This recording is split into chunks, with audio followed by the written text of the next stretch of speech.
नाजरीन, ये 70 की दिहाई थी कि पाकिस्तान में एटमी प्रोग्राम पर काम शुरू हुआ।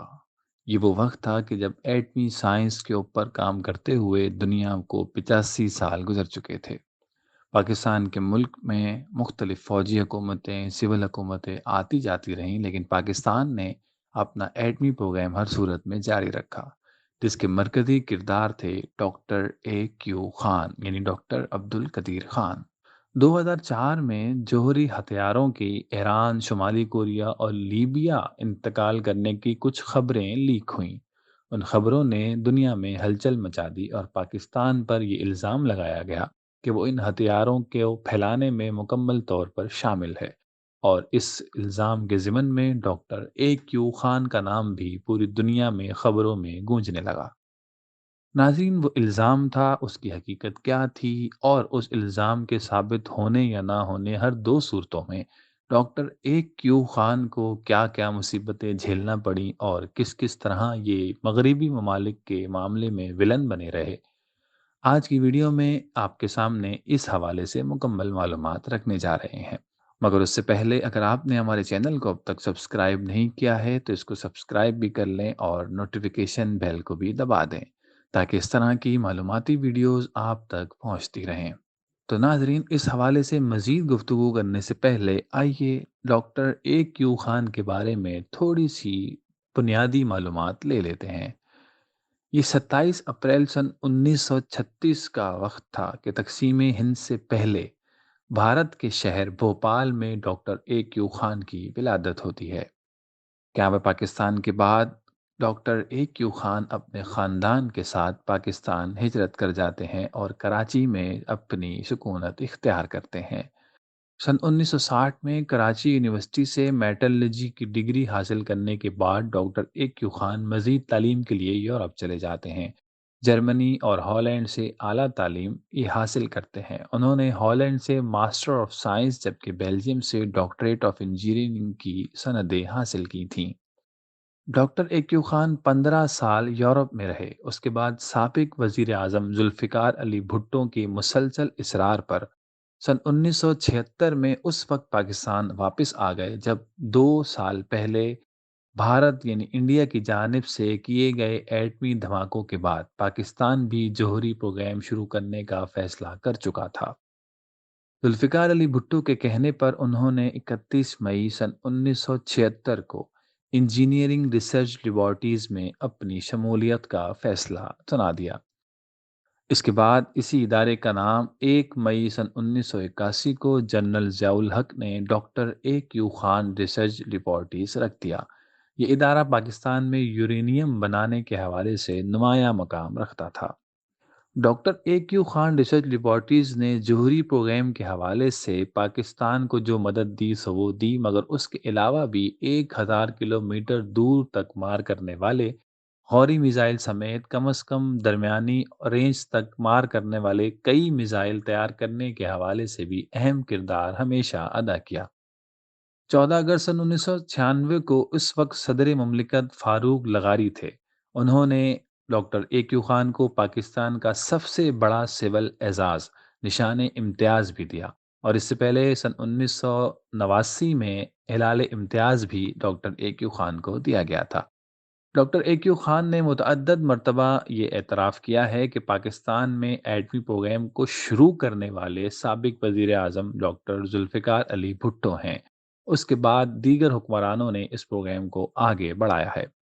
अब नाज़रीन, चलते हैं उन बातों की तरफ कि जो डॉक्टर ए क्यू खान के हवाले से दुनिया में गर्म हुई और उनको काफ़ी मुश्किलात का सामना करना पड़ा। डॉक्टर ए क्यू खान को जहां पाकिस्तान में एक हीरो के तौर पर सारी दुनिया तस्लीम करती थी, वहीं इनको पाकिस्तान से बाहर कई ममालिक में, खसूसन अमेरिका और यूरोप के अंदर, इनको एक विलन के तौर पर सामने लिया जाता था।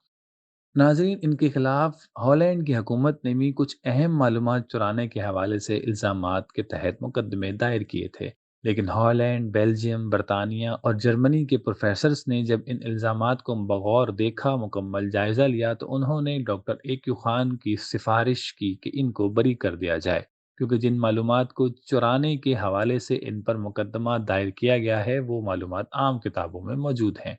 جس کے بعد ہالینڈ کی عدالت نے ان کو اپنی طرف سے مکمل طور پر باعزت بری قرار دیا۔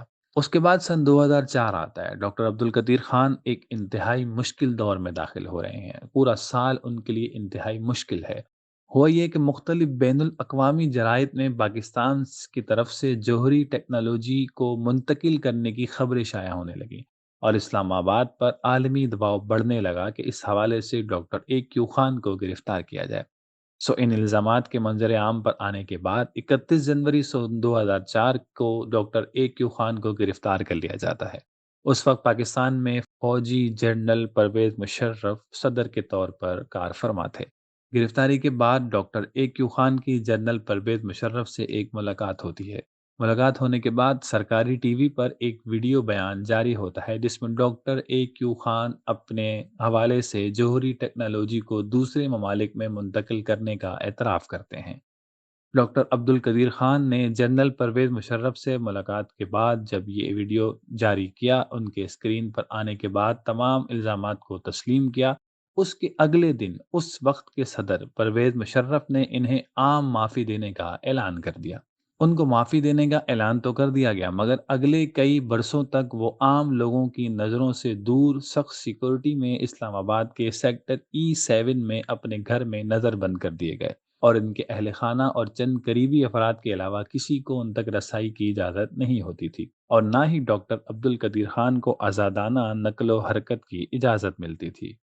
ناظرین، 2004 سے لے کر 2009 تک یعنی پورے مکمل 5 سال تک ڈاکٹر اے کیو خان مکمل طور پر نظر بند رہے اور اسی طرح کی زندگی گزارتے رہے، اور اس عرصے کے دوران انہیں کسی عوامی مقام پر جانے کی اجازت نہیں ہوتی تھی اور نہ انہیں دیکھا گیا۔ یہ سن 2009 کی بات ہے کہ ان پر عائد پابندیاں کچھ نرم کر دی گئیں اور انہیں کسی حد تک سماجی تقریبات میں جانے کی اجازت ملی، مگر وہ بھی سخت سیکورٹی میں جایا کرتے تھے۔ ڈاکٹر عبدالقدیر خان اپنی آزادانہ زندگی گزارنے کے لیے پاکستان کی عدالتوں میں انسانی حقوق کی خلاف ورزی کے تحت مختلف کیسز بھی کرتے رہے کہ انہیں مکمل طور پر آزادانہ زندگی دی جائے، کیونکہ یہ ایک انسانی حق ہے۔ لیکن لاہور ہائی کورٹ نے یہ کہہ کر اس درخواست سننے سے معذرت کر لی کہ یہ کیس ان کے دائرہ اختیار سے بالکل باہر کا ہے۔ سپریم کورٹ آف پاکستان میں ایڈوکیٹ توفیق آصف کے ذریعے سے اب درخواست بھیجی جاتی ہے۔ یہ سن 2019 ہے۔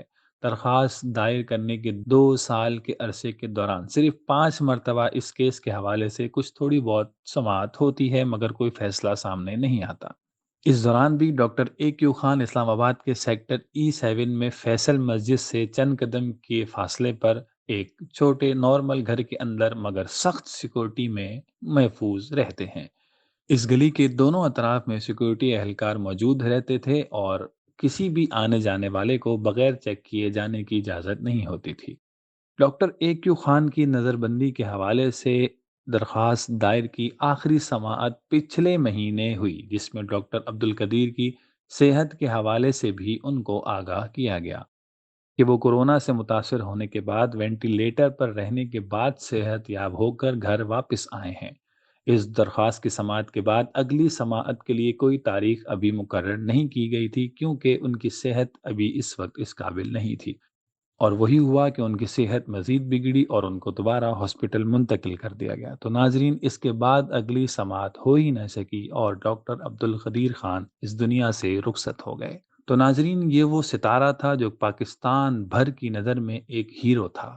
ان کے جنازے میں ایک بڑی تعداد میں عوام کو شدید بارش کے باوجود دیکھا گیا، لیکن ان سب کے باوجود یہ یورپ، امریکہ اور دیگر وہ ممالک جو پاکستان کے خلاف رہے، ان کی نظر میں ہمیشہ ولن رہا۔